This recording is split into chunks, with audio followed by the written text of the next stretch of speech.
Hello, everybody. We're here today with Professor Waïl Hassan. Professor Waïl Hassan is a professor of comparative literature and English and the director of the Center for South Asian and Middle Eastern Studies at the University of Illinois at Urbana-Champaign.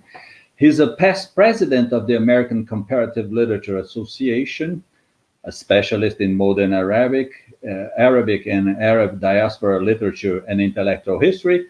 Hassan is the author of Tayyab Salih, Ideology and the Craft of Fiction, 2003, and Immigrant Narratives, Orientalism and Cultural Translation in Arab American and Arab British Literature, 2011.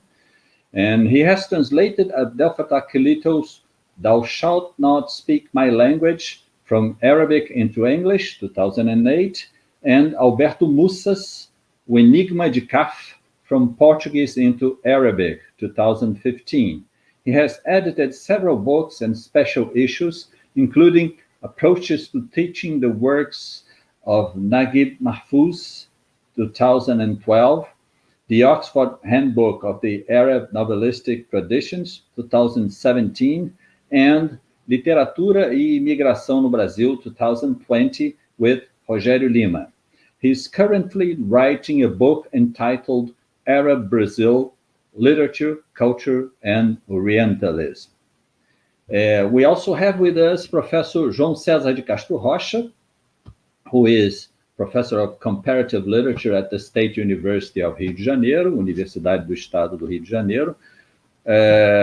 John Karam, who is Professor and Director of the Lemann Center for Brazilian Studies at the University of Illinois at Urbana-Champaign, and myself, José Luís Jobim, Professor of Literature at the Federal Fluminense University, Universidade Federal Fluminense. Professor Hassan, the floor is yours.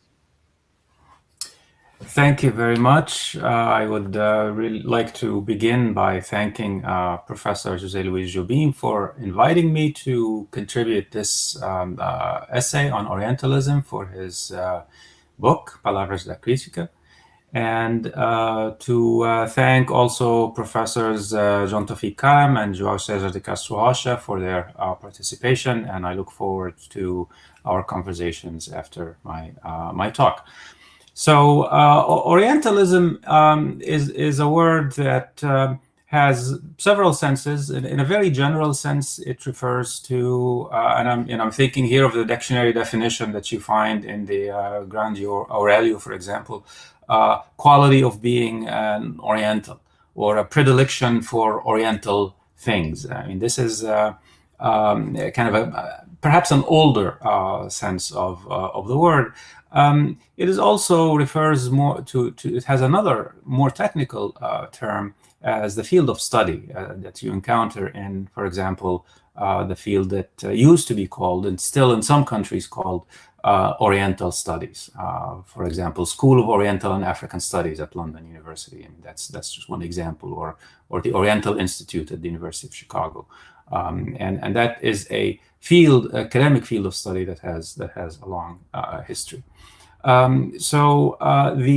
This other technical or perhaps more learned use of the term Orientalism is the one that I would like to explain a little bit, relying mainly on a very important book that was published by Edward Said in 1978, and the book is called simply Orientalism. This book was crucially important. It has transformed the literary studies, certainly in the English-speaking world, in the United States, in Britain, but also Australia, New Zealand, and throughout the English-speaking academy around the world. It also had a profound impact on the humanities and the social sciences as well within the same academy in ways that I hope to expose.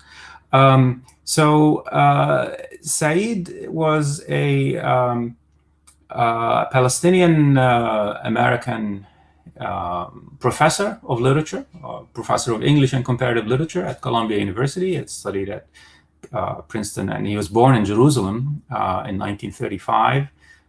Grew up in Jerusalem and in Cairo, and then came to the United States at the age of 15, where he completed his high school and then attended Princeton and then Harvard universities, and then went on in the early 1960s to teach at Columbia University in the English department there. And he passed away in 2003 after a 40-year career as a professor and one of the leading public intellectuals in this country, in the United States. Now, his book, Orientalism, was published in 1978. And in it, he undertook to analyze this academic discipline that is called Orientalism. The book inaugurated an entire field of study, which has since then become rather large and influential, which is post-colonial study and its various subsets, post-colonial theory, post-colonial literature, and so on. So in that book, which is, by the way, available in Portuguese and in many other languages now, and in the essay I quote from the Portuguese version of the book. He defined it, or at least he gave three different meanings to the term Orientalism. First, he said it's the academic discipline that I've just talked about. Anybody who studies or teaches a subject related to the Orient is an Orientalist, and what they do is Orientalism. Secondly, Orientalism, in his view, is a style of thought, okay? A way of thinking that is based on a dichotomy between two entities, cultural entities, that are taken to be in contrast with one another, all right? So these are called the Orient and the Occident, or the East and the West. Now, of course, if you, in a very basic thing, if you think about it, east, west, north, south, these are points on the compass. These are directions. They are relative. But when we talk about the east or the west, the assumption, very problematic in a basic logical sense, is that these are places. And not only places, but when you talk about the east and the west, there's the further implication that the world is divided into two equal halves. One Eastern and the other Western. And not only that, but according to this style of thought, it is a dichotomous relationship. That is to say, they are opposed to each other. So everything that is in the East is the inverse of that which is in the West. This is according to this style of thought, as he calls it. And then the third one is also, interestingly, he uses the same words, the style of imperial administration. And it has to do here with the way in which particularly the British and the French, when they built their empires in the 19th and 20th, first half of 20th centuries, governed the area that is so-called the East. Right? So there's a direct connection for Said between the academic discipline, the style of thought, and imperial governance in the colonies. These are all related for him. They're not, disparate. The academic discipline, he said, is tainted by this imperial interest. It has provided experts to the imperial centers, the policymakers, the colonial administrators on how to govern, how best to understand the Orientals in order to govern them and control them. And the style of thought is something that is much more general, in which not only colonial officials but travelers and writers and artists and anybody who journalists, for example, also participated, reinforced that idea or accepted that premise of the dichotomy and then reinforced it. And then ultimately the colonial administrators who were on site in Egypt, for example, or in Syria, or in India, or in Africa, governing peoples so defined according to Orientalism. So this was the new insight that Said's book presented and substantiated in a way that had that great impact I've described. So in order to make that argument, Edward Said relied on Michel Foucault, a French historian, philosopher, very well known, of course, and particularly his concepts of discourse and power knowledge. Okay? Discourse for Foucault is a system of ideas that has a certain coherence to it, certain recurrent images, for example, certain representations, certain tropes, certain habits of thought, certain protocols for verifying statements, determining what can and cannot be said and considered to be true or false on a given subject. So a systematic way of generating knowledge that Foucault calls discourse. And the other concept of power knowledge for Foucault is this relationship that is really inherent between, to know is to have power. To have power means you have to know. So there's that, indissociability to these two concepts in Foucault's theory of power that, of course, according to Said, is best exemplified by Orientalism. So what would be the kind of the in the case of Orientalism, the system of ideas?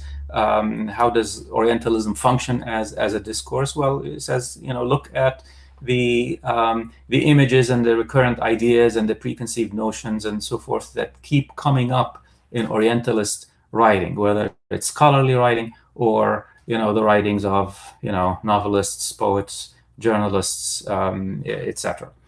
You find certain tropes that are almost inevitable, and images, veiled women, stereotypes, veiled women, for example, harems, belly dancers, religious fanatics, cruelty, images, for example, such as the images of the desert, camel caravans, ideas about the decadence of the East, the stagnation of the East, Oriental despotism, right? The notion that the East doesn't develop; it is static.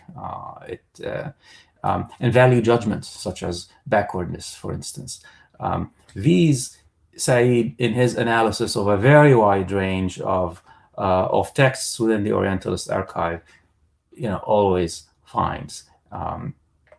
So the purpose of all of this is, according to Said, to facilitate, to serve, and to justify colonialism and imperialism, but also to consolidate European identity, okay, vis-a-vis an other that serves as a kind of a mirror image, and that would be the Orient. Why? By the Orient, of course, he's referring to the Orient in European discourse, French, British discourse of the 18th, 19th, 20th centuries, which is not China and Japan so much as it is the Arab Islamic world, what later on came to be known as the Middle East.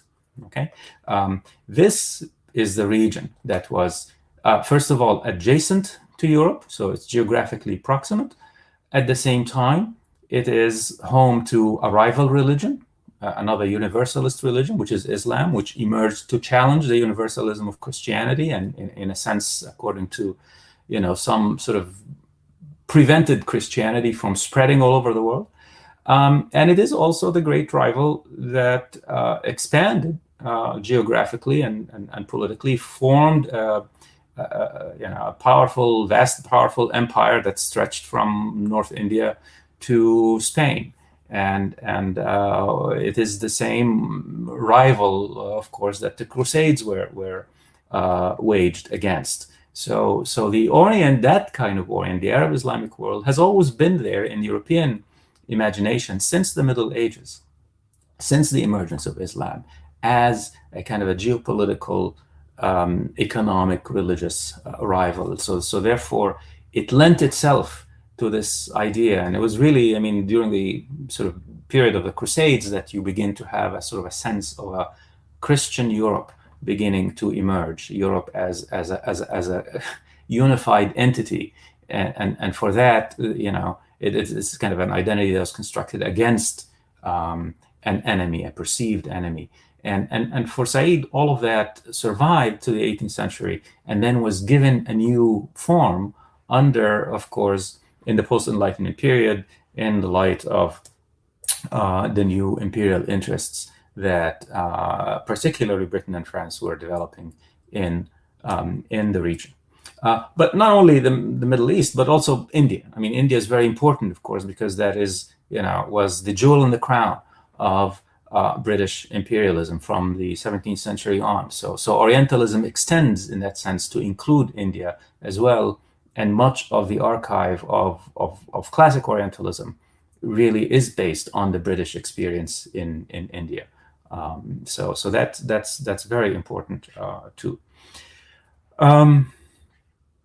So from that kind of consolidation of identity emerges, you know, a sense of an opposition between the East and the West. The idea of the West as something that is dynamic, that changes, that develops, that is progressive, that is rationalist, that is scientific, versus an East that is stuck in the past, that is decadent, despotic, stagnant, and so on. And also, interestingly, I mean, there's the inverse idea of that. I mean, the materialism of the West and the spiritualism of the East. The idea of the East as the kind of the cradle of civilization, the cradle of, you know, the great religions and the great philosophies we associate with, you know, Buddhism, for example, and Hinduism, and then, of course, Judaism, Christianity, Islam emerged from the East. All of that came from the East, right? But it's, you know, the glory of the East was in the past. The civilizations of the East have you know, died out. And the light of civilization has kind of moved on to Europe, where it resides now, and Europe is the dynamic place. So there is that kind of notion, which you also find interestingly in the writings of some quote-unquote Orientals who accepted that basic dichotomy, that style of thought, but wanted to invert the relationship. They celebrated the spiritualism of the East and denigrated the materialism of the West. So there was an attempt there to kind of shift the positive from the West, from one side of the equation to the other, but maintaining, that's the, you know, one of the reasons for the staying power of Orientalism is the basic structure of the dichotomy, the East-West dichotomy, was to a large extent in place, and it was accepted, interestingly, by many people, even in the East itself. So what you have then, you know, out of this dualistic, you know, construct is a profound essentialism. Cultural identities here on both sides of that, you know, discursive equation, essentialized. There's, you know, a lot of people have with a very clear sense of what it means to be Western or what it means to be Eastern, and kind of embracing that, taking it at face value as something that is self-evident. Now, the other thing Said said about Orientalism is that it is, because it has that internal consistency to it, and because it is invested in questions of identity, not only material interests, imperial interests, but also questions of cultural and civilizational identity, that is a profoundly conservative discourse, something that is very resistant to change, something that does not question itself, it's, you know, as he put it, it's not a subject for free thought. You know, it's very difficult, almost impossible, he said, for any Europeans in the 18th and 19th century to kind of think about the Orient in a free way, because of everything that came before, all the writing, that the tradition of writing about the East that pre-existed. And anything you have to say will, you know, it will immediately be judged by the internal mechanisms of the discourse. But not only that, but also because the way the power it has to sort of shape your perception, to shape your. So he says, even like, you know, travelers who travel to, like say Egypt or Syria or India or whatever, going there already with a lot of preconceived notions. They're looking for certain things. And, of course, you go looking for something, you're very likely to find it. And you may well overlook or be blinded to other things that don't fit within these preconceived ideas. So that's, he says, something that contributed to the endurance and the conservatism of Orientalism as a system of thought and its resistance to change. And he further said that this kind of Orientalism, so he finds it intellectually poor because it is not open to self-correction. It doesn't, it doesn't revise its own basic premises, and it's, in that sense, it's ahistorical. I mean, it accuses the Orient of being stagnant, but it is itself very conservative, very stagnant in that sense. And in that, and then he contrasts it with the discipline of philology, in which, of course, he himself, as a student of comparative literature, was trained. And he says Orientalism, even though it claims to be one of the philological sciences, and of course it has its origins in the in the emergence of philology in the late 18th century in European universities, particularly in Germany. Nevertheless, it's ahistorical, as opposed to, say, classical philology or Romance philology, disciplines which pay tremendous attention to history and to the historicity of meaning, the historicity of texts, the ways in which texts produce meaning in epistemically determined ways that change. You can't just approach a text that was written in, say, in the 16th century or in the 8th century or in the 3rd century BC and assume that the meaning is transparent the way it would signify to us today. You have to go through the whole labor of reconstructing the cultural epistemic universe in which that text was produced in order to be able to construct its meaning accurately. And he says that historicity is absent in Orientalism.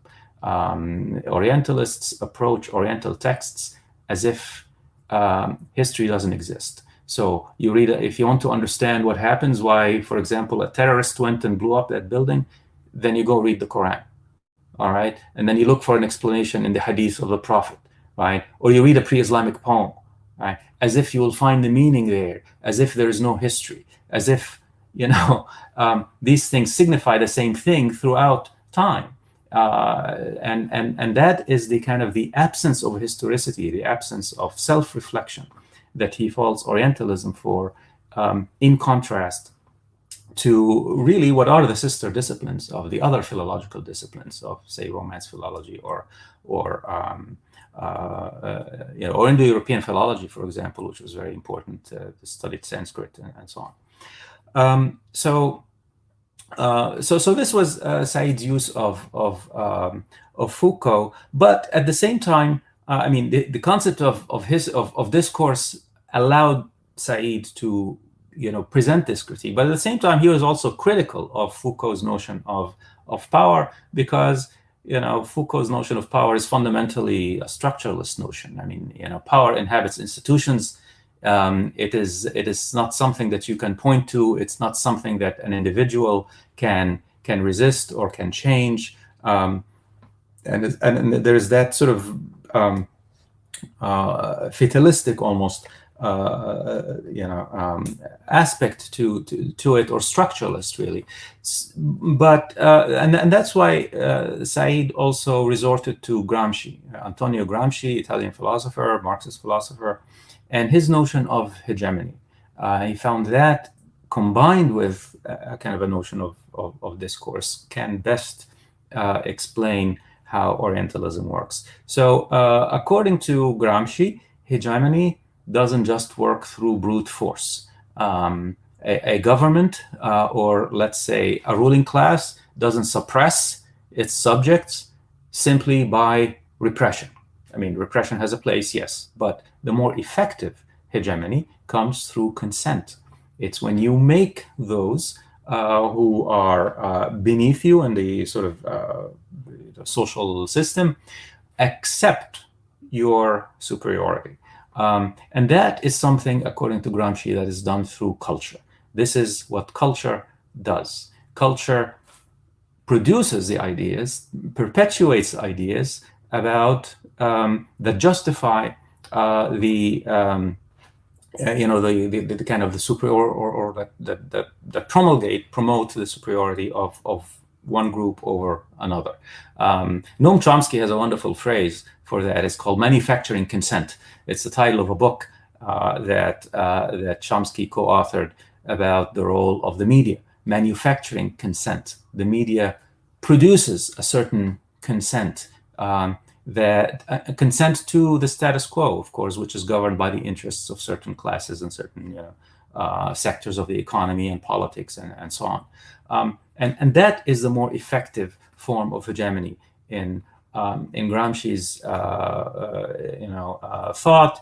And Said would say that yes, Orientalism also functions through that kind of mechanism of hegemony, which disseminates all of these ideas, spreads them throughout culture. It's not just a question of the officials in London or Paris or the colonial administrators in throughout the colonies kind of imposing, but perpetuating these ideas, spreading them throughout every aspect, every corner of culture, such that they become self-evident, to the writers, to the authors, to the artists, and to the colonized themselves. Okay, and that's very important. I mean, if the colonized accept the superiority of the colonizers, they will let themselves be ruled. And that is a crucially, of course, important thing for the maintenance of power. So in that sense, we can think about then Orientalism as a form of Eurocentrism. Eurocentrism is a doctrine that says Europe is the center of the world, but not just sort of geographically, but it is the most important, the most advanced civilization. It is the continent, if you like, that by right leads the world. Okay, so in that sense, Eurocentrism is a form of ethnocentrism, but ethnocentrism is something that is, of course, shared by all societies. All mythologies, for example, establish themselves as the center of creation and so on. But Eurocentrism is a very sophisticated form of ethnocentrism because it disseminates itself throughout the various kind of domains of knowledge, presents itself as fact, as scientific fact that is demonstrable. So and hence its power. And Orientalism, in that sense, is a form, a very concrete form of Eurocentrism. So this is kind of a brief overview of the book. There's much more one can say about it, but perhaps I can talk a little bit about the impact of the book and the way it was received within literary studies. As I've indicated, it had a major impact. It expanded the range of interpretation of canonical literature, the whole new ways in which you can read, for instance, the literature of the 19th century in Britain or France, new interpretations that become possible of, Emily Bronte, of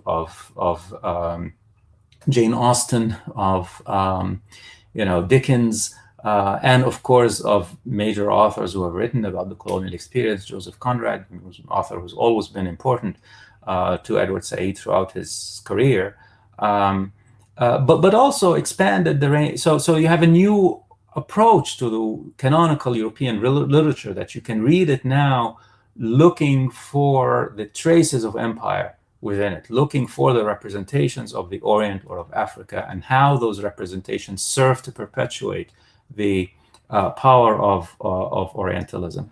but also drew the attention to the literature of the formerly or still colonized world.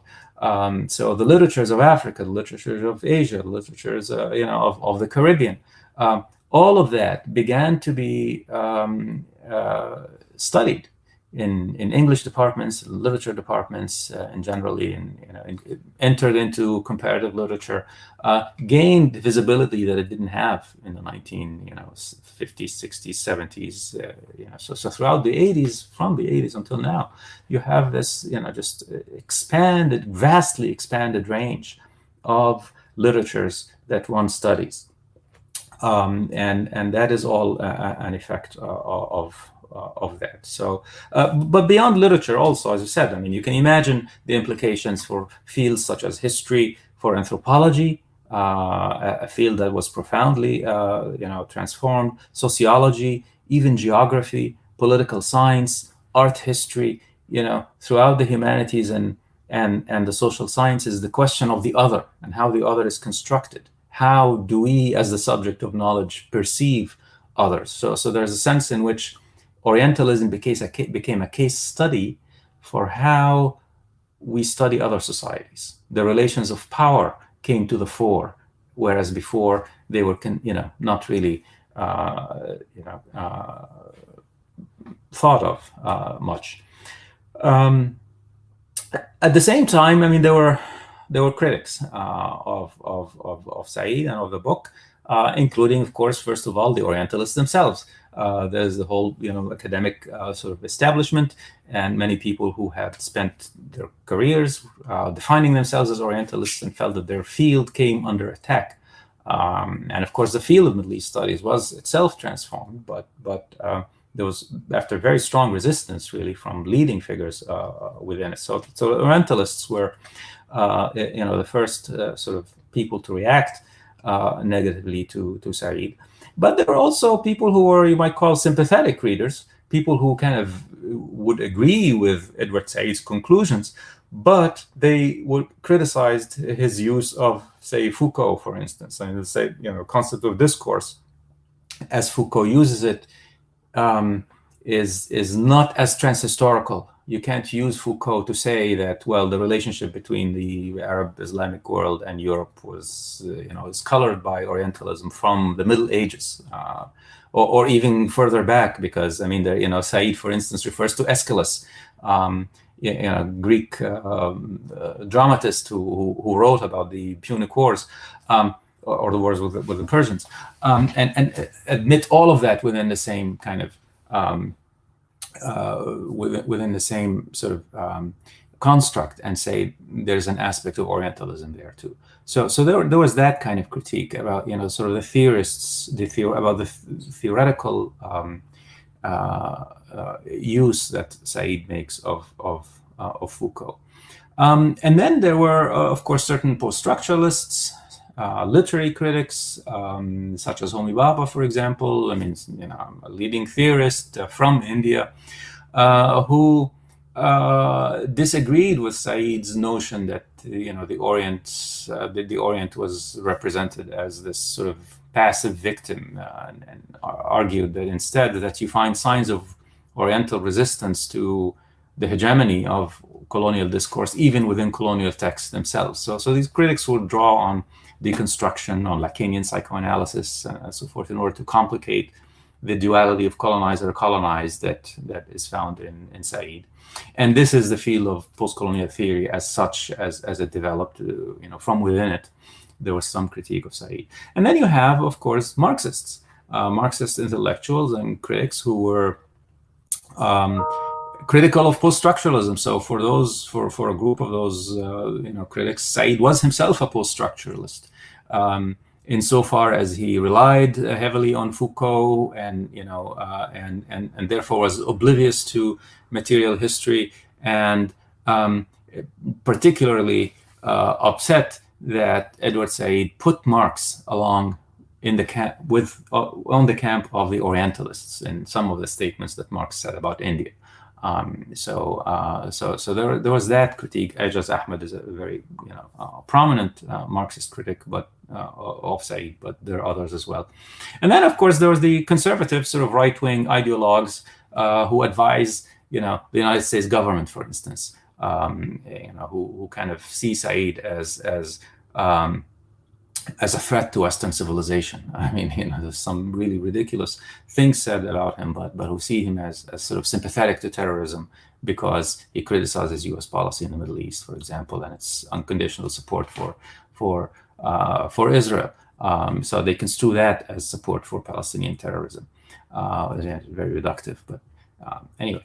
So there is that other of course aspect of Orientalism that is important to be aware of.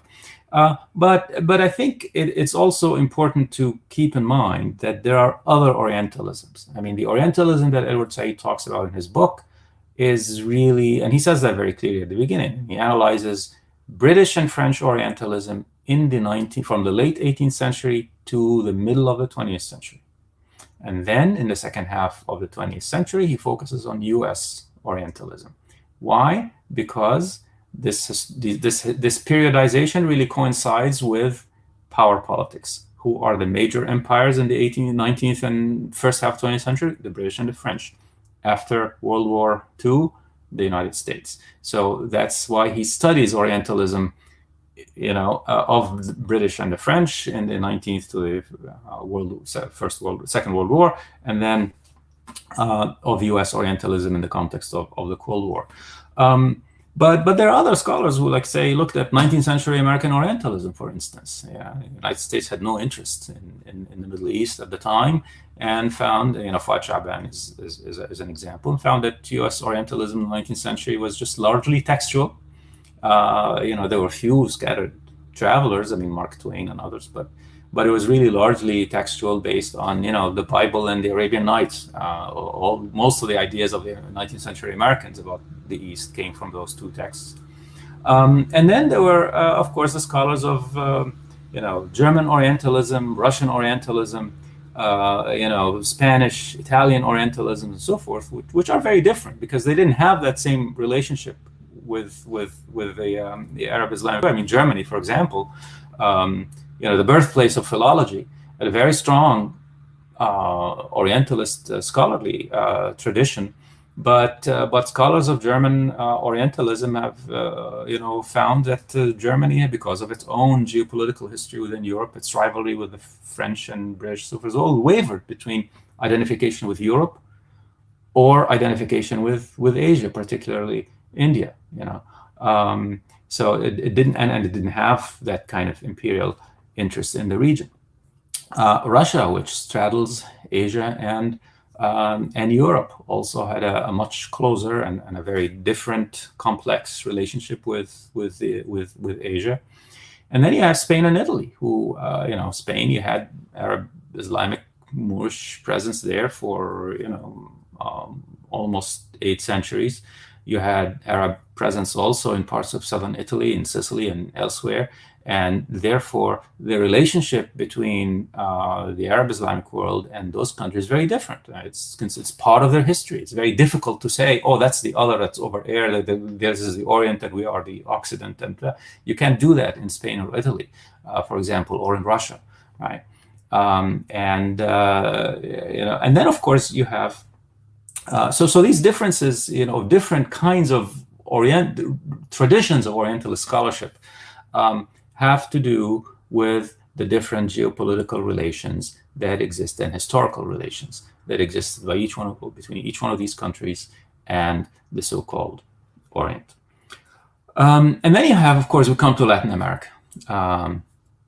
So there in Latin America, I think there's a fundamentally different structure to Orientalism. If Orientalism, according to Edward Said in the second meaning, is a style of thought that is based on an opposition between Orient and Occident, in Latin America, you don't have that, construct. Historically, of course, the countries of Latin America or Spanish or Portuguese colonies, they gained their independence.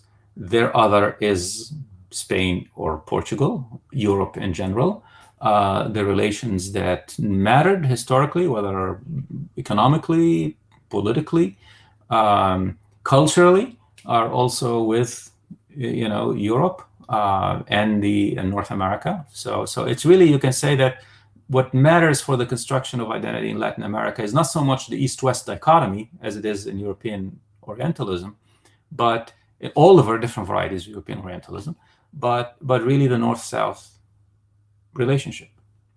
Okay, so that's one thing. The other thing is, of course, you have the very strong sense of the Iberian legacy, what the Spanish in Spanish America or Portuguese culture in Brazil, and the strong consciousness that the culture of Spain and Portugal are very deeply colored by the presence of the Arab Islamic the Arab Islamic presence there for so many centuries during the Middle Ages. So there's a sense in which there is a certain relationship, a certain kind of continuity, even if it's not always clear, it's not always obvious, but nevertheless there's a consciousness of some kind of relationship with the Arab Islam, with the East, if you wish. You also have, of course, especially in Brazil, I mean, the importation of large numbers of African slaves, many of whom were Muslims. Some of them were literate in Arabic, even though they were not ethnically Arab, because Arabic was the language of writing, of literacy, of education.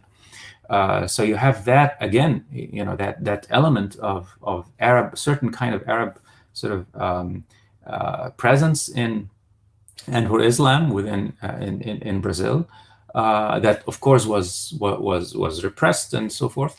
And then you have Arab immigration from the late 19th century.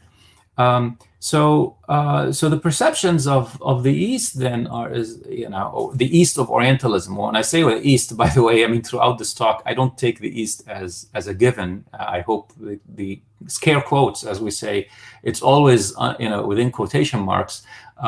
But the perceptions of the Orient in Latin America or in Brazil in particular are always sort of colored by these other elements, these residual elements, which are not in themselves the primary mode of identification. I mean, it's Brazilian identity is constructed, in relationship to the North. I mean, if you take Gilberto Freire, for example, and what he says in his major works, there has to do with the influence of Portuguese culture, African culture, and so on. And his theories of race are all constructed in relation to race relations in the United States. So he's either looking to Europe in order to try and define Brazilian culture, or looking to the United States in order to define race relations within Brazil in a kind of a contrasting way. The Orient gets in, a little bit, but it's not really the primary kind. So in that sense, as I said, the North is much more important than the Orient in Brazilian conceptions of identity. So when the Orient of Orientalism sort of comes to Brazil, it really comes, I think, through two main things. I mean, it comes inflected through French culture, mainly French culture, because that is the culture of that is more influential and prestigious. More recently, of course, through U.S. also representations, cinema, culture, etc. But I think French is much more influential in that sense, and of course, perceptions of immigrants, of Arab immigrants in Brazil, from the late 19th and into the 20th centuries, and images such as the Turcos, for example, and all the different, mostly negative, although occasionally you have writers who kind of valorize them, such as Jorge Amado and so on. So these are kind of the very indirect kind of perceptions of Orient. So what happens then, I think if you want to talk about Brazilian Orientalism, I think there is such a thing as Brazilian Orientalism that I'm trying to analyze in my book that Professor Jobim mentioned. We would have to say that it is fundamentally different from European Orientalisms in that European Orientalisms share this binary relationship, East-West. Brazilian Orientalism has a tertiary relationship. Orient is always in relation to the North. Okay, so the primary relationship, identity relationship, is between South and North, and when the Orient comes in, then it is in a third way, in a triangulation of that relationship. So it has that tertiary or triangular construct as opposed to the binary construct in European varieties of Orientalism.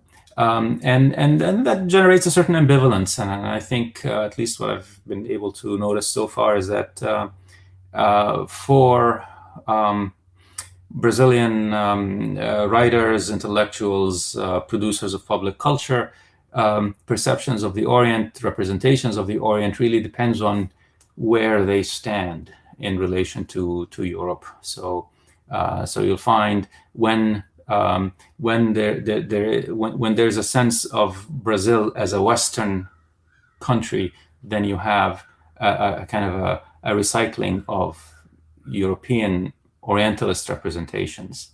But when you have a sense instead of Brazil as part of the global South that is resisting imperialism of the North, especially American University, then you have a greater identification with the Orient as such. And so I think it's possible perhaps to generalize and say that elite or conservative representations, the ones that see Brazil as aligned with the West, tends to draw on that kind of Orientalism, derivative Orientalism, whereas leftist progressive writers, politicians in Brazil tend to be drawn more to direct relationship with Eastern countries, the Arab Islamic world, or the Africa, for example, South-South relationship, a sense of a global South solidarity, as was the case, for instance, with President Lula and the initiative to establish that summit of Latin American Arab countries, which is of course something that goes back to the 1950s and 60s. So I'll stop here and look forward to conversations with Professors Karam and Castro. Thank you, Professor Hassan. Now, Professor João Cezar de Castro Rocha, the floor is yours. Thank you, Professor Jobim. Let me indeed start by thanking Professor Jobim for doing what he is well known for doing. That is to say, to build bridges and to bring people together, creating opportunities for dialogues such as this. So, Professor Jobim, many thanks. It is a great honor to be part of this conversation with Professor Waïl Hassan. Let me also say that it's a great pleasure and a great honor to share the panel with Professor John Karam, that I'm knowing now. So very nice to meet you. Let us, above all, we all have to thank Professor Waïl Hassan for having written such an insightful essay. It's 14 pages, but in 14 pages, Professor Waïl Hassan managed to present the concept, to clarify the context of its creation in 1978, as well as to introduce the reader.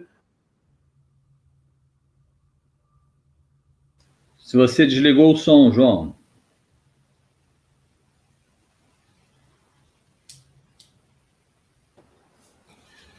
Do you see, Waïl? Ultimately, Orientalism means this, that we Brazilians cannot talk. So, I was saying that only 14 pages, Professor Waïl Hassan introduces the reader the concept of Orientalism, as well as clarifies the context of its creation, and it still presents a broad spectrum of the reception of Edward Said's work. So many thanks for Professor Waïl Hassan for having written such an insightful essay. I was particularly enticed by the final 3 pages when Professor Waïl Hassan surprisingly brings Latin America into the discussion. I say surprisingly because that's not a common movement whenever you discuss Orientalism. I would then, Professor, if you allow me, I will bring to our discussion 3 or 4 quotes in which you characterized Orientalism, and then I will try to carry further this possible connection with Latin America. Let's see how it works.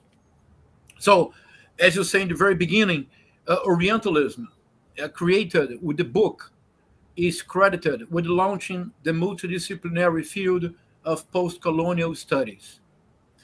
Later, I will ask you, how would you see the field of Latin Americanism in a possible parallel with the creation of a field?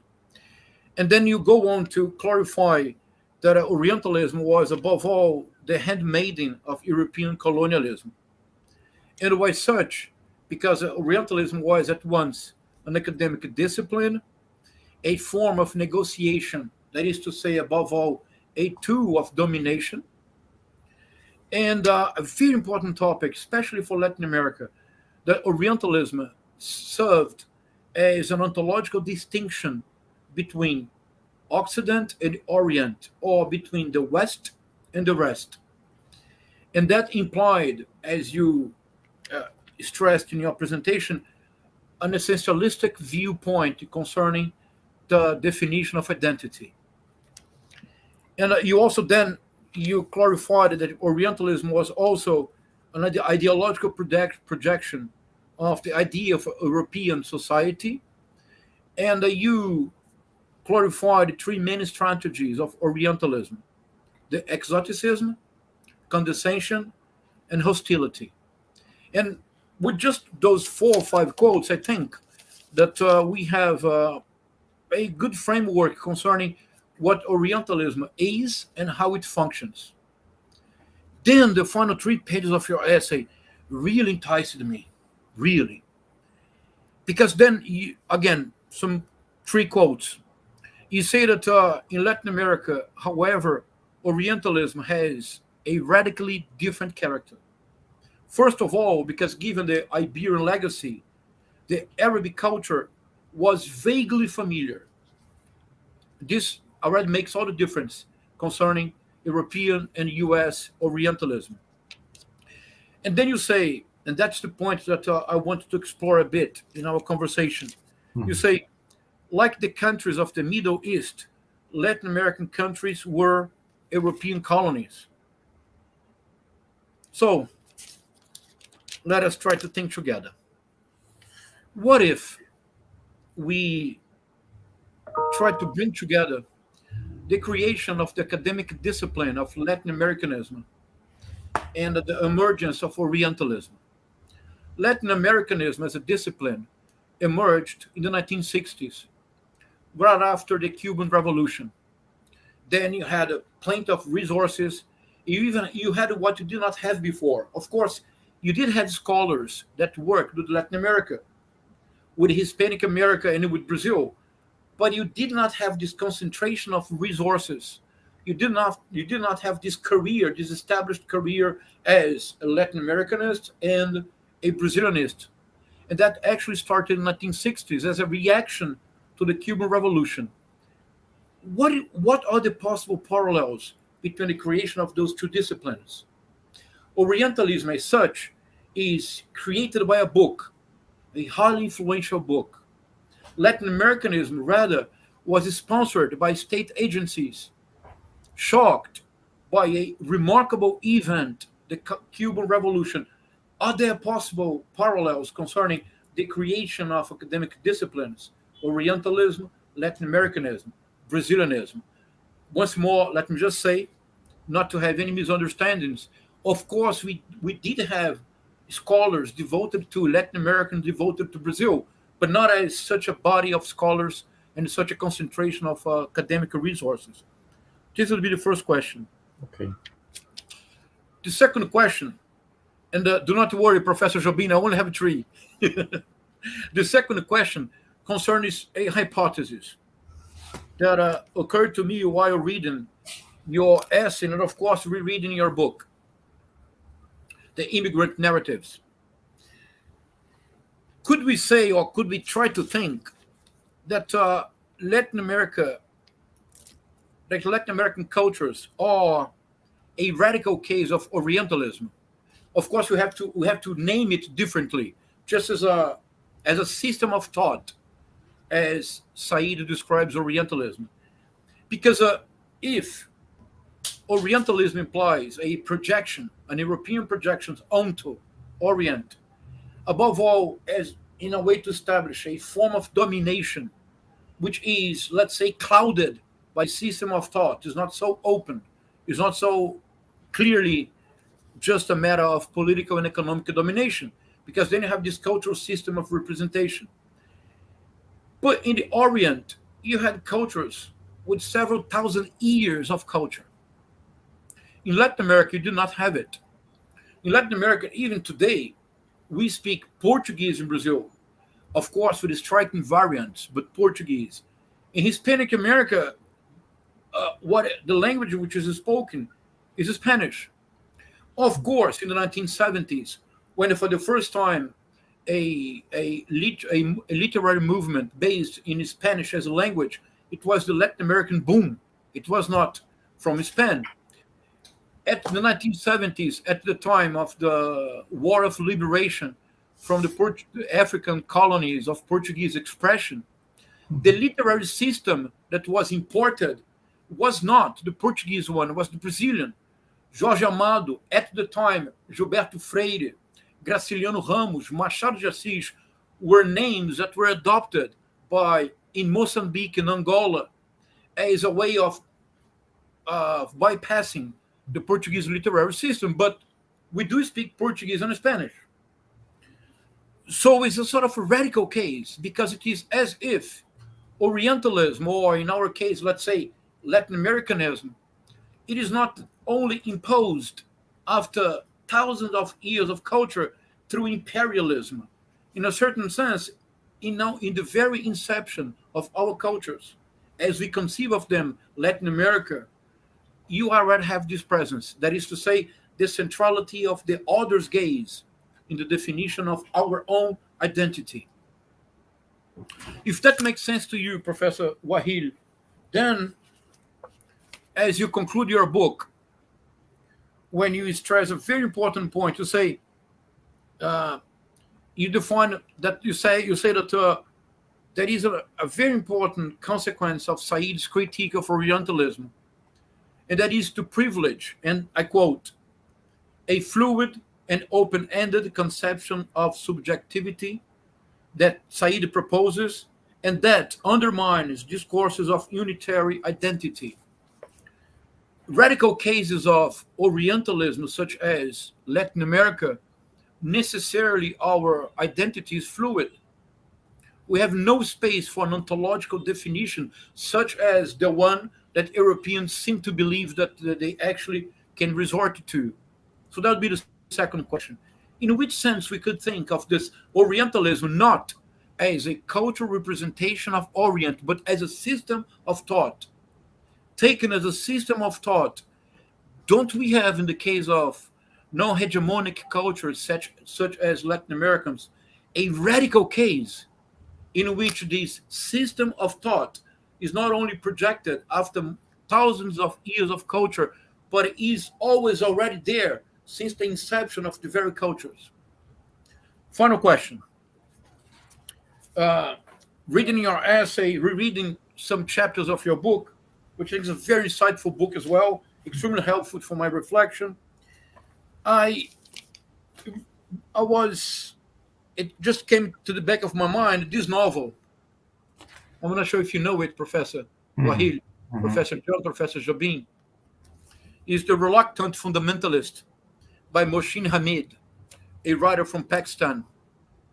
In this novel, that is the main character, actually the narrator, he begins and ends the novel telling his own story, pretty much like Jobim, our Riobaldo from Grande Sertão Veredas. He is a sort of a Riobaldo. He just talks all the time. He narrates his entire life. His name is, if you pronounce as if he were a Frenchman, is Changé. And that's very good because actually he changes all the time. And he goes from Pakistan to US. He's a brilliant student in the Ivy League universities, becomes a very successful businessman, so to speak. But then there is an event that changes everything, above all his life, the 9/11. And he starts to be seen as a terrorist. He starts to be seen according to the stereotype of Edward Said. He's seen as a terrorist. It brings to a collapse his career, his sentimental relationship with a character called Erica. He comes back to the Orient. And what happens in the novel, the structure is really fascinating. And I had not realized it, Professor Waïl, until reading your essay and rereading some chapters of your book. The structure of the novel is the following. He starts saying, I read it. "Excuse me, sir, but may I be of assistance? I see. I have alarmed you. Do not be frightened by my beard. I am a lover of America." He tells all his story, but he's talking to an agent, perhaps a CIA agent, and by the very end of the novel, I will have to make a terrible spoiler. He will be killed by this agent. Professor Waïl, he talks all the time to the other, to the agent of Orientalism. In Guimarães Rosa, masterpiece, Grande Sertão Veredas, Riobaldo, this man from the countryside, he talks all the time to the other, to a doctor from the big cities in Brazil. Professor Waïl, in which sense to overcome, not in the sense of not reading, but in the sense of turning everything much more complex. At a certain point, we will have to stop only speaking to the other. We'll have to start speaking to ourselves. Combining both dialogues, to the other and to ourselves. Would that not be a way of stressing a structural affinity between Arabic culture today and Latin American ones?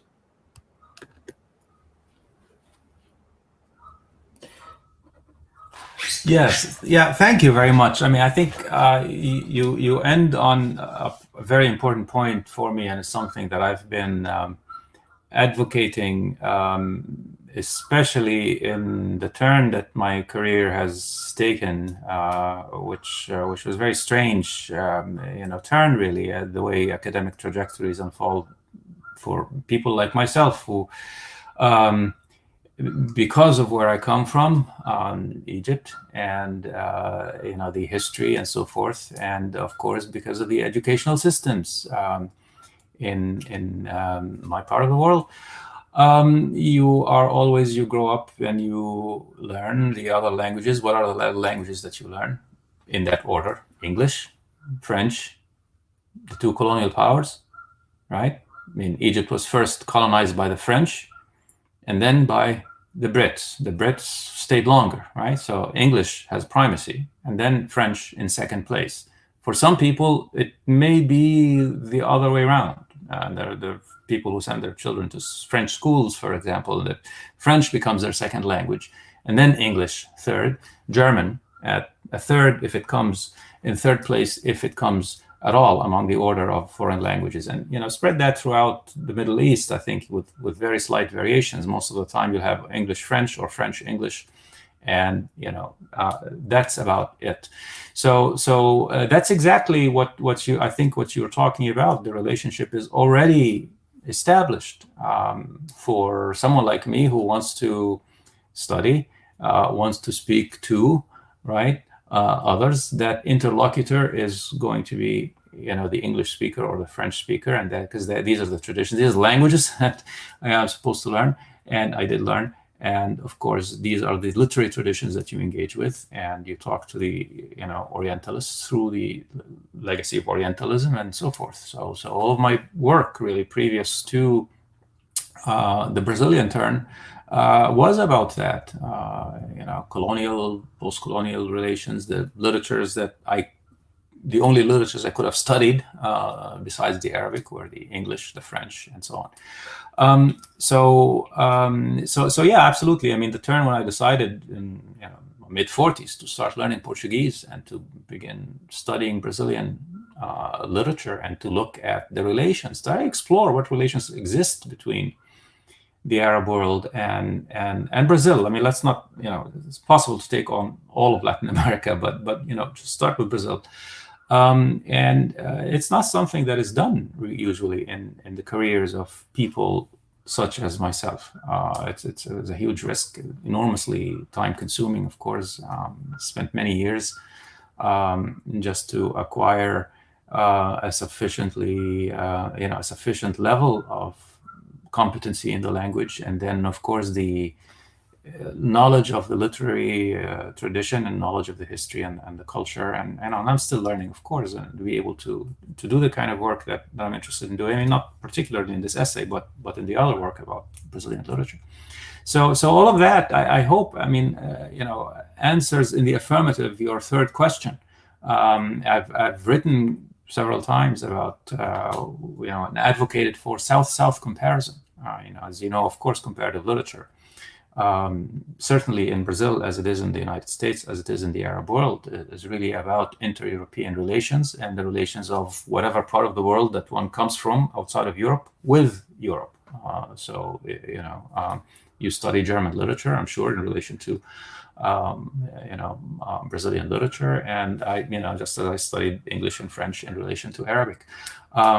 So that other turn, that's the difficult part. I mean, how do we construct a dialogue really that that kind of bypasses Europe to a certain extent, and let's look at relations between Arabic literature and Brazilian literature, or African and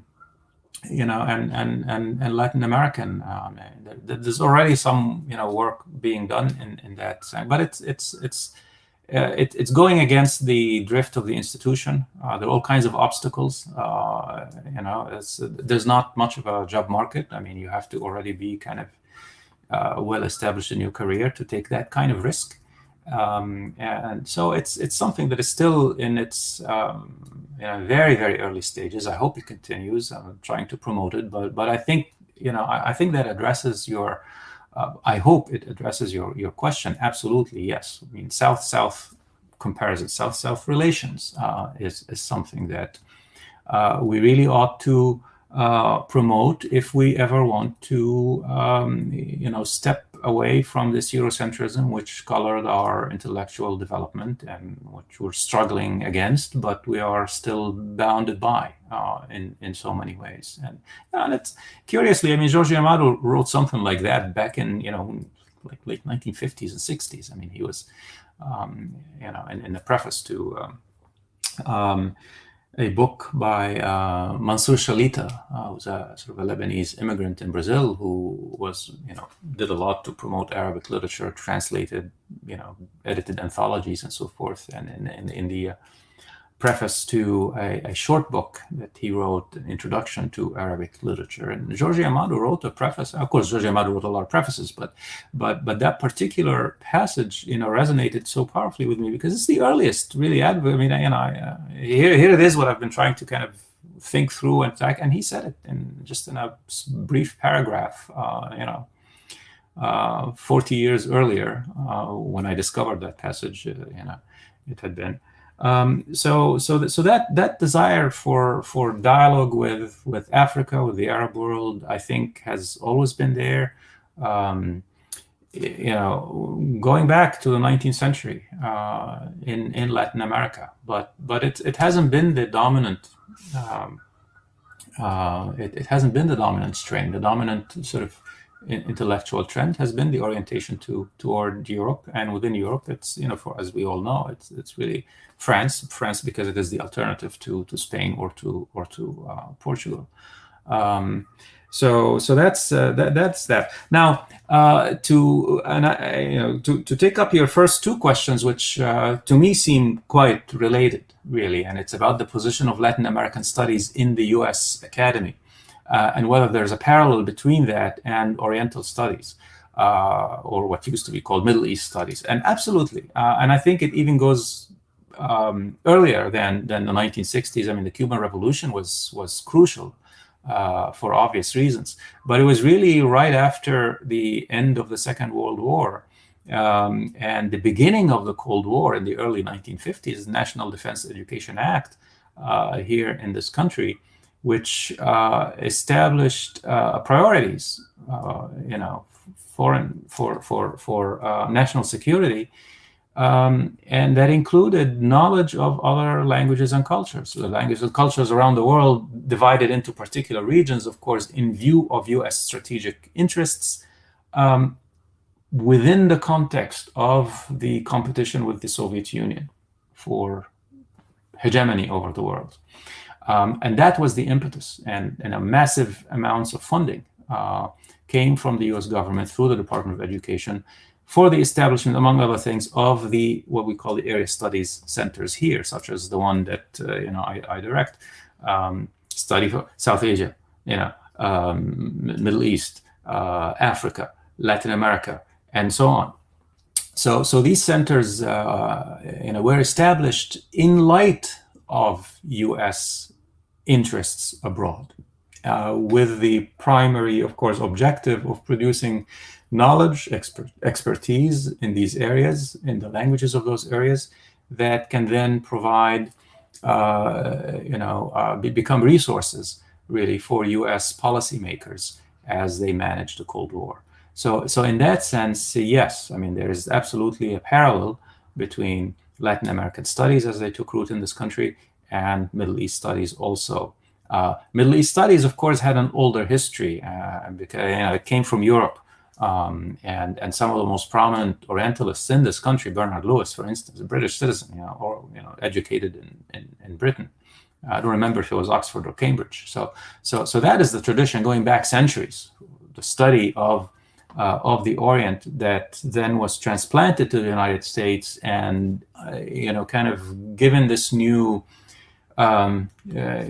guise, direction under area studies. Latin American studies was instituted at that point, of course, for all the reasons that you point out. So absolutely, there's a parallel. So I don't know if that answers your question. Thank you. Or shall we say, obrigado? Yeah. Okay, Professor Karam, the floor is yours. Thank you so much, Luís. João Cezar, grande prazer. And it is really an honor to be a part of this exchange with Professor Waïl Hassan, a colleague and friend. And I want to begin by stressing the significance, the importance of this kind of discussion and debate organized by Professor Jobim, attended by Professor João Cezar, and led by Professor Waïl Hassan. It speaks to what cultural critics Ella Shohet and Robert Stam have said about the need for Brazil and Brazilian studies in particular to travel more. That as Waïl had said, that the field of post-colonial studies many times is beholden to Anglo-French criticism, and not much is said about Luso-Hispanic articulations of the post-colonial, and for that reason, Brazilian studies need to travel more, and this is very much, I think, central to what Professor Waïl Hassan is doing in his work, in the short essay that he produced for the Palavras da Crítica, and part of his forthcoming book on Arab Brazil. When Ella Sohet and Robert Stamp said that Brazil and Brazilian studies have to travel more, they weren't saying, let me be clear that, Brasil não é nenhum jabuticabal. Brazil is not a field of jabuticaba trees that are sort of this kind of exceptional thinking, right? Brazil is somehow this exceptional place that needs to be understood and sort of seen outside. No, what they were saying was that it's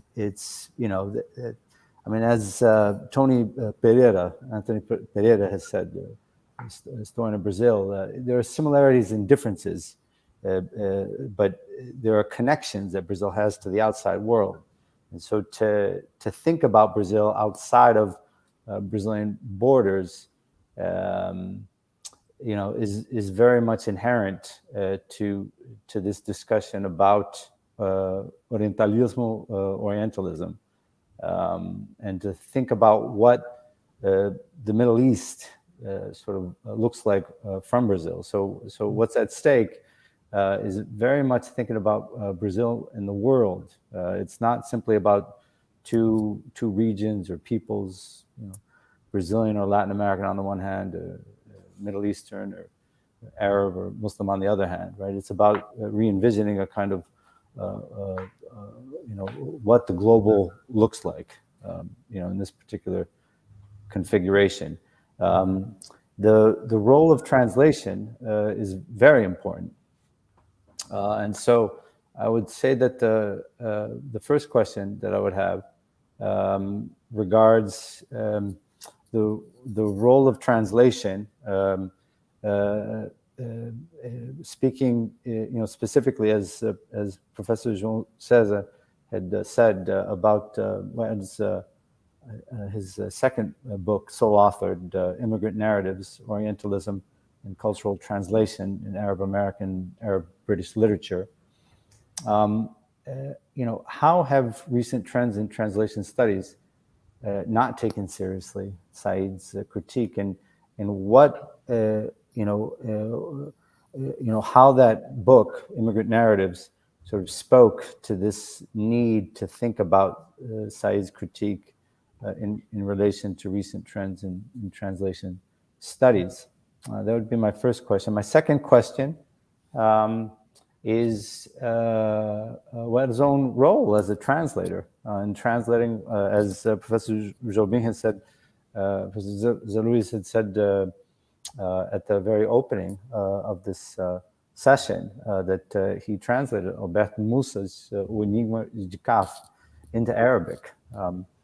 And so in a Saidian sense, or in a sense from Edward Said or otherwise, the second question I would have is what is the larger significance of translating Alberto Mussa into Arabic?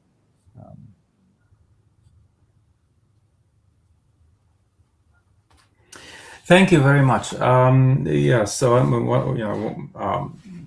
Wonderful questions. Translation theory has actually, the field of translation theory, as say spearheaded in latest development since the 1990s in this country, as spearheaded by Lawrence Venuti, for example, actually builds on the insights of, not directly of Edward Said, but on the entire field of post-colonial studies, the entire sort of consciousness of the question of otherness and the need to take the dimension of power into account, the power between translator and translated, the culture that exports and the culture that receives, and the selection of texts to translate, the translation strategies that are used. All of these things have taken a different turn. I think I would say since the 1980s or so. Antoine Bermond was an influential French thinker about translation, and Lawrence Venuti, who is still active now, teaches at Temple University, has written several really crucial books about translation since the 1990s. I would say that translation studies now, or translations that are produced now, are much more sophisticated with respect to questions of otherness and questions of power than translations that were produced earlier. And then you can see that in, there are a couple of things. There's looking at the field of Arabic, for instance, from which Arabic literature was not very much translated at all. In fact, Edward Said wrote in 1989 that Arabic literature was embargoed when he was asked by a prominent New York publisher that he did not specify to suggest international authors to be translated and published into English.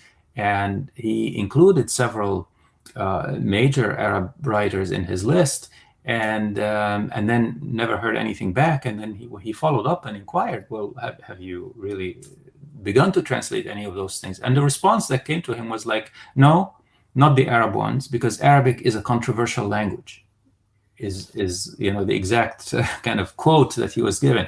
Arabic is a controversial language. Where do you begin to think about something? How can a language be controversial? Is there a language that is more consensual than another? Obviously, it's a judgment on the culture and on the literature. And it's an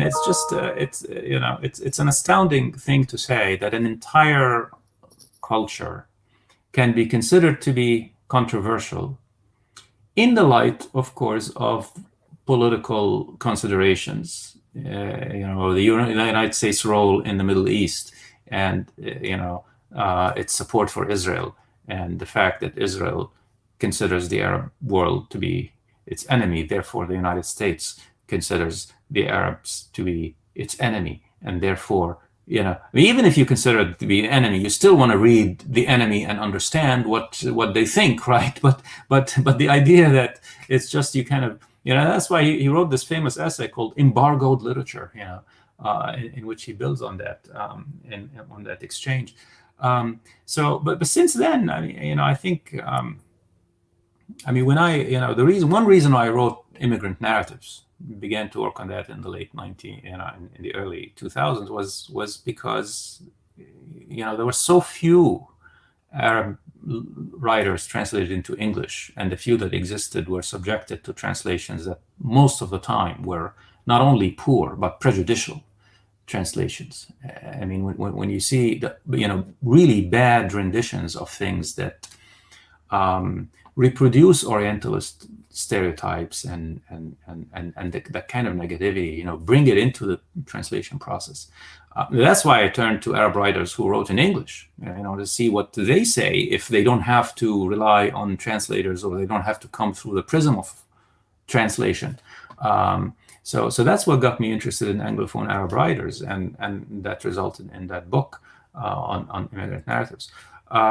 Which then later on led me, fortunately, to Brazil. So it was kind of a really bad situation that had a good outcome.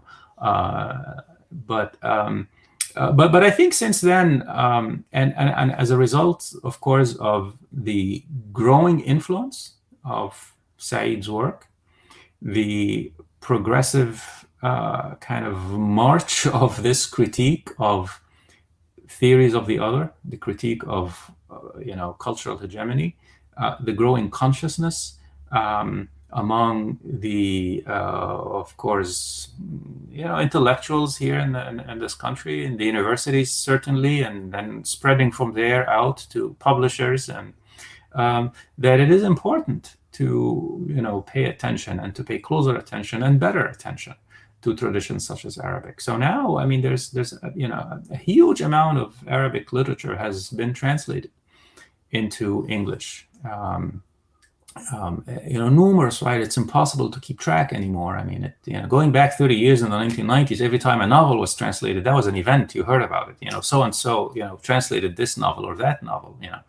Now it's impossible to keep track. I mean, there's so much that's being and most of it is pretty good. I mean, there's still problems, but there's a massive improvement, and that was accompanied, of course, also with greater attention paid to other literatures, not just the Arabic. But I mean, Latin American literature as well as, I think, Brazilian literature is being translated a lot more now than it was in the 1990s and 80s and so forth. And sometimes, important works are being retranslated. Euclides da Cunha, for instance, was retranslated, a few years ago. And that's, I think that's just, there's a general shift. I mean, I wouldn't say it's, the prejudice has gone or disappeared, but I think there's been a positive development over the past 2 or 3 decades, and that was accompanied also, and I think one of the reasons for the improved quality of the translations is that translation theory, right, has itself also become an important subject. It's very difficult now to become a translator without an awareness of the work of Lawrence Venuti, for example, and all the theories of translation. Where before, again, the assumption is that if you know the language, you can translate. Right? It's not that simple, of course, as we know. But one of the things that one of the very important, just to give you one example of Venuti's theories is this distinction between foreignization and domestication. And this distinction goes back to the early 19th century.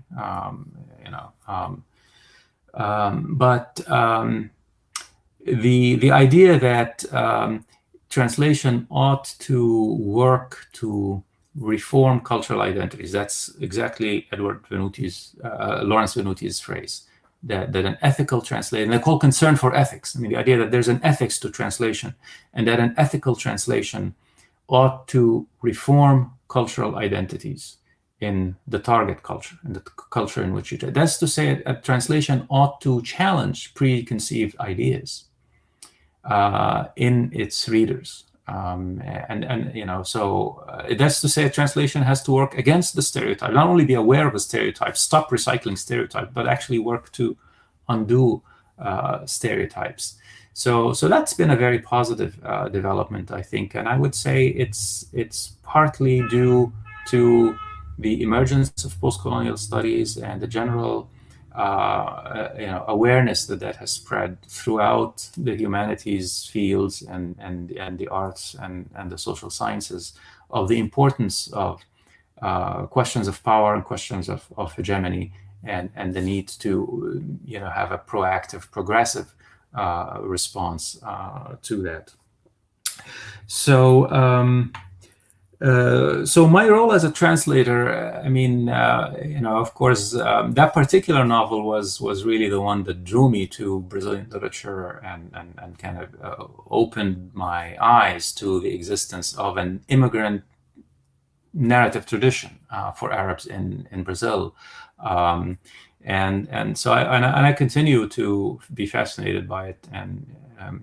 But I mean, I think it's, what I found in that novel, the fascinating thing for it about me is that it's a novel by a Brazilian writer, grandson of a Lebanese immigrant, Lebanese Palestinian, but it's not just a story of here is how my ancestors came, or here is how I define myself today in Brazilian society and what I do with my life. There's that aspect to it. I mean, these things are in it, but it's a novel that is set in pre-Islamic Arabia. It's about a fictional poet who lived in what is considered to be the golden age of Arabic poetry, and it was the result of a personal discovery on the part of the author Alberto Musa of pre-Islamic Arabic poetry, and the way he taught himself Arabic in order to be able to read that poetry in its original language. I mean, he did not grow up speaking Arabic. So it's a massive effort, an investment of time, 10 years in order to, and then to translate the major, he selected 10, 11 poems, the most important ones from the pre-Islamic Arabic canon, and translated them into Portuguese. The first time that translation is done directly from Arabic into Portuguese, and he had to learn the language to do that, and he spent a whole day translating one verse, one line, over a period of 10 years, and then the novel comes out of that experience of acquainting himself. So it's a huge effort of establishing that kind of direct link between Brazilian literature and Arabic literature that the novel performs. And I thought the only thing you can do, the very least one can do, is to translate that novel into Arabic. And when I suggested it to, and I wrote an article about it that was published in Arabic in one of the major literary journals of comparative literature in Arabic. It's called Alif, published at the American University in Cairo. And some of my friends in Cairo read it, and so on. I sent it to them, and I was having a conversation. They're saying, "Well, this is fascinating," and I said, "Well, yeah, somebody needs to translate a novel like this." And there's a major center for translation in Egypt. It's established by the government. It has a substantial budget. They translate hundreds of books every year. And then they said, well, you have to translate it yourself because there's nobody here who translates from Portuguese. And I was just flabbergasted. Well, what do you mean? You have publishing over 100 of translations every year, and there's not a single translator who knows Portuguese, who works from Portuguese into Arabic. And they said, no. All the translations come from English, from French, from German, Russian, okay? A few just scattered ones from Spanish, and maybe just a smattering of maybe Chinese or whatever, and that's it. Some from Italian. That's all. But why not? But so it's here you go. This is the history that I was just talking about. The colonial relationship embodied here. This huge renaissance in translation that was launched. At least that was the ambition of that project in Cairo, and yet all the attention, 95% of of the attention is directed to Europe, right? So I took on the challenge and I translated it and I thought of it as a participation in that effort, and kind of a reciprocating the effort that Alberto Musa put into connecting with the Arab world by kind of bringing that novel into Arabic and helping at least to try, bring attention to Brazilian literature and the presence of Arabic literature in Brazil. So it's a very small effort, obviously, and one person, and but I thought of it in those terms of kind of a contribution to that South-South dialogue.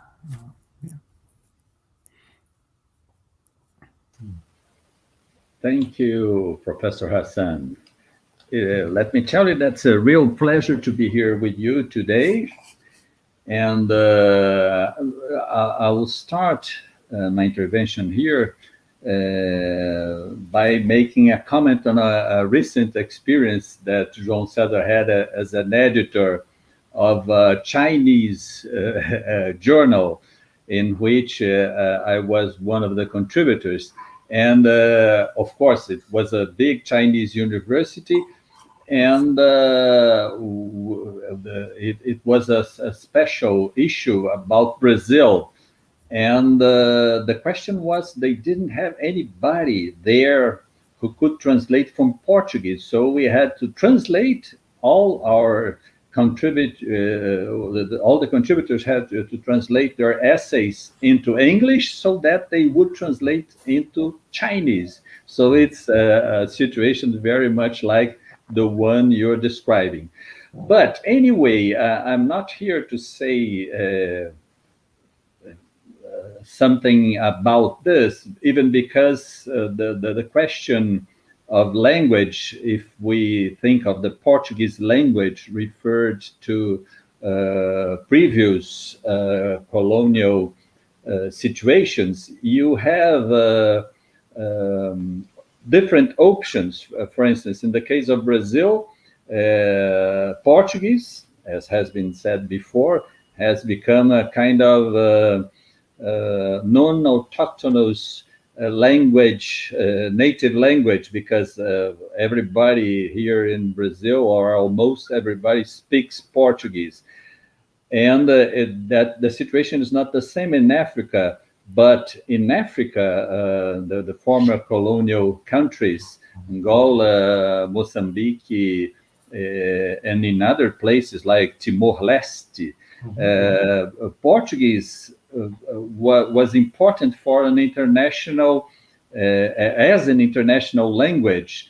And this was a very, very discussed position for the African writers, because the question was, after the colonial powers went away, what would be the position of the writers, the African writers, regarding the language they used for their own work.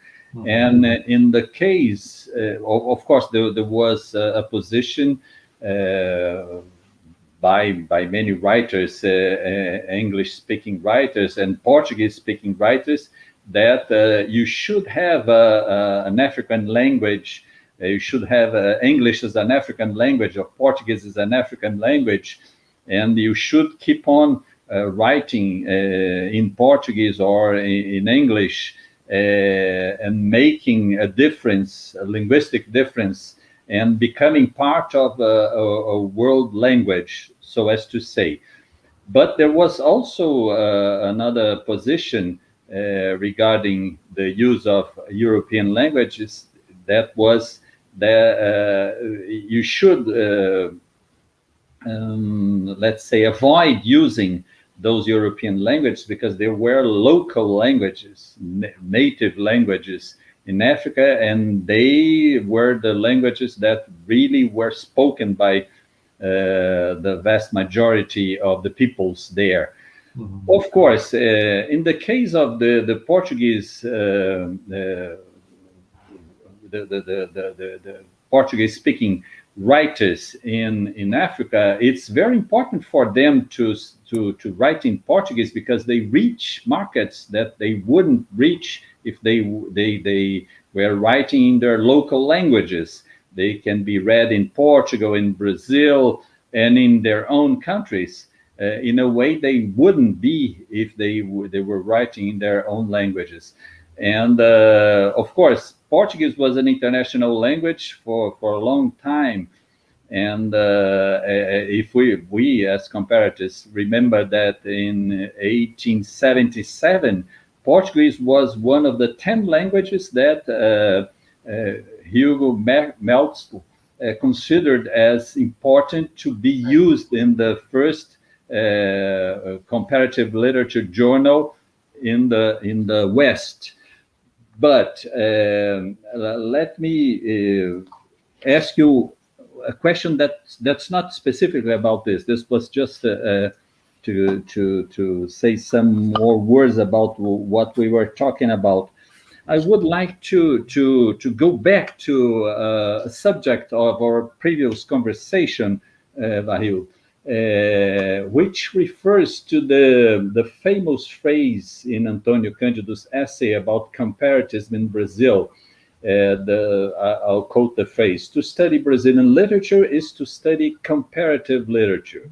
Mm-hmm. And if you remember, when you heard me saying, me quoting Cândido's phrase, you mentioned that there was this Arab comparatist, Quilito, which you had translated in a very interesting book, Thou Shalt Not Speak My Language. It was published in 2008 by Syracuse University Press.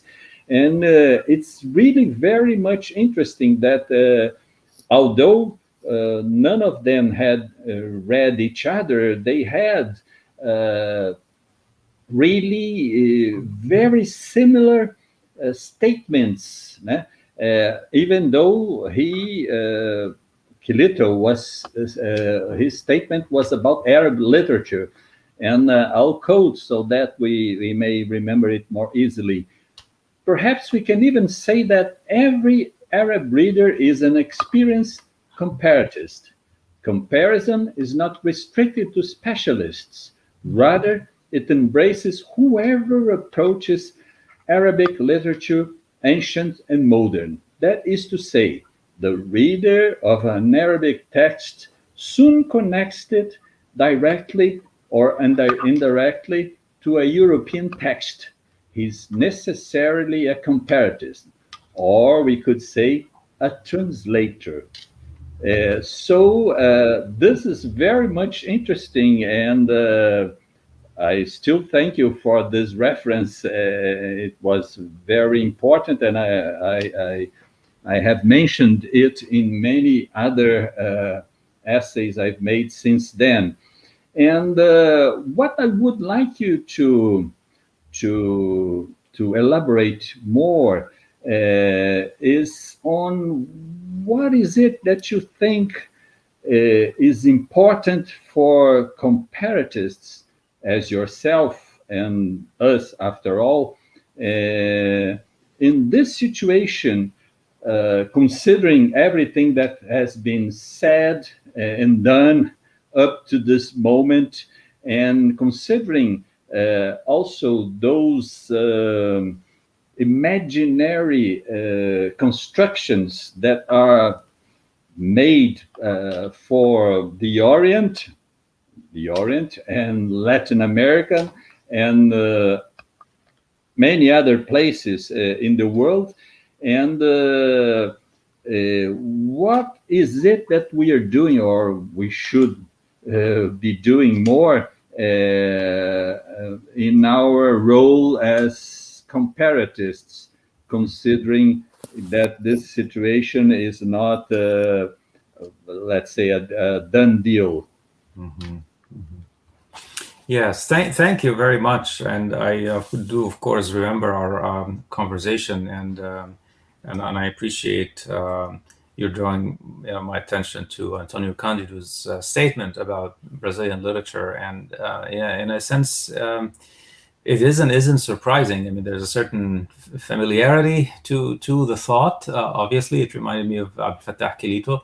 And I'm sure specialists in other traditions would also agree. And, I wouldn't be surprised if other Candidos and Quilitos are found in in Chinese or in Korean or elsewhere, who have thought the same thought, and that is because of all of our Eurocentrism. We are, however you wish to characterize it, products, victims, etc., of Eurocentrism. It is, I think, going back to the point I was making earlier, Eurocentrism is not just a simple ethnocentrism. Everybody is ethnocentric, but Eurocentrism is different, and it has acquired a certain power and reach that has never been attained by any other kind of provincialism. So I mean, I think the important, the first step, of course, is, I mean, we have to be conscious of that Eurocentrism and try to analyze it and question. I mean, I've been interested in the question, as you know, of course, and we've talked about this also in the question of paradigms of comparison. I mean, what the question of what do we compare when we say we are comparing things? How do we compare? What is involved in the process of comparison? Why are we comparing certain things and not comparing others? What do we consider to be comparable and what is not comparable? What is exceptional that is above comparison? And what is not worthy of comparison? What do we construe as inferior for whatever reason or another? I mean, I think these are crucial questions that the discipline of comparative literature really ought to, and is taking seriously, I think, more than before. I mean, one didn't really hear these questions a few years ago, but now they are, they're beginning to be addressed in substantial ways, and I hope, of course, they will continue to be analyzed. The question of geopolitics is another one.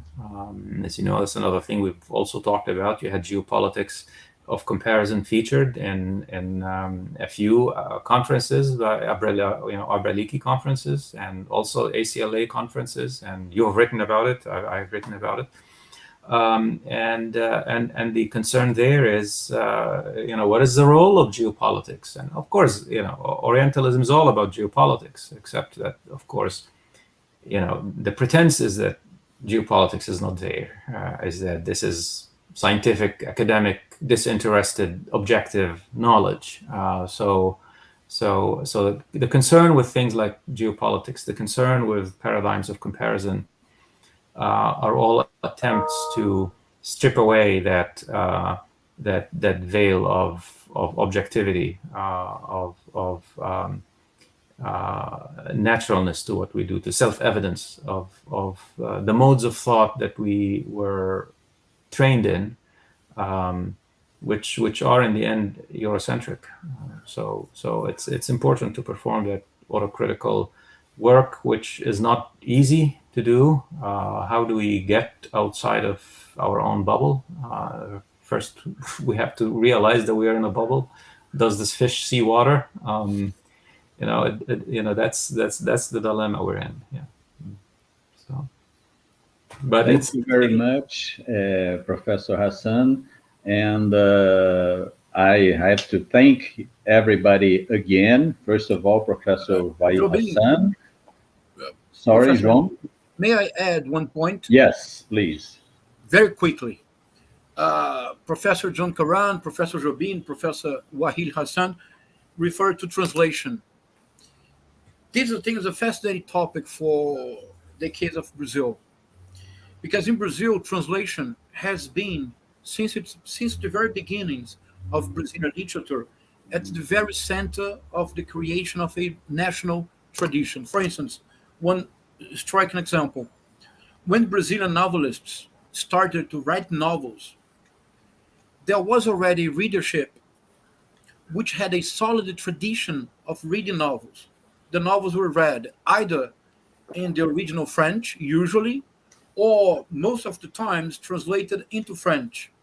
So when a Brazilian novelist such as Teixeira Souza in 1843 wrote what some people say was the first novel written by a Brazilian, O Filho do Pescador, he had to take into account that the Brazilian readers already had a tradition, that the tradition had been built by translation. So in the case of Brazil, and in the case of certain Latin American countries as well, translation is the very center of tradition.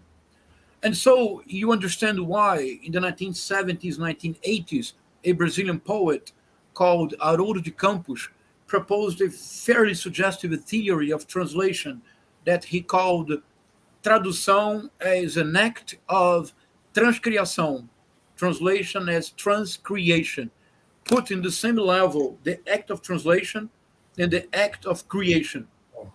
Just as a footnote, Waïl, Alberto Mussa is a great writer. He has just published now an essay which is incredible.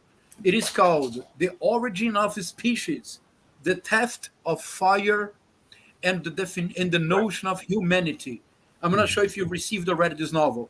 I haven't seen it, but I talked to him 2 years ago when he was thinking about this, the various various myths of these theft of fire from the gods in different cultures. Right. It's absolutely fascinating. It is not a novel, it is an essay, but it is an anthropological essay written by a novelist. It's really fantastic. Right. Mm-hmm.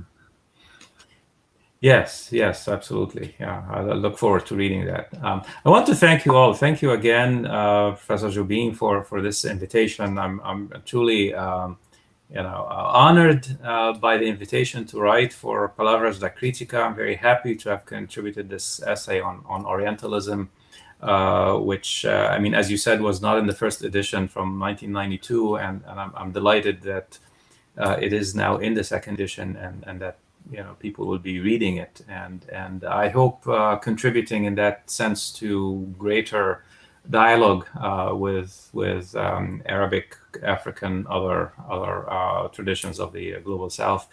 And my profound thanks also to Professors Karam and Castro Rocha for your very insightful, thought-provoking questions, and for your generosity taking the time to read and to dialogue with me. Thank you all very much. Thank you, everybody, and we have come to the end of our session.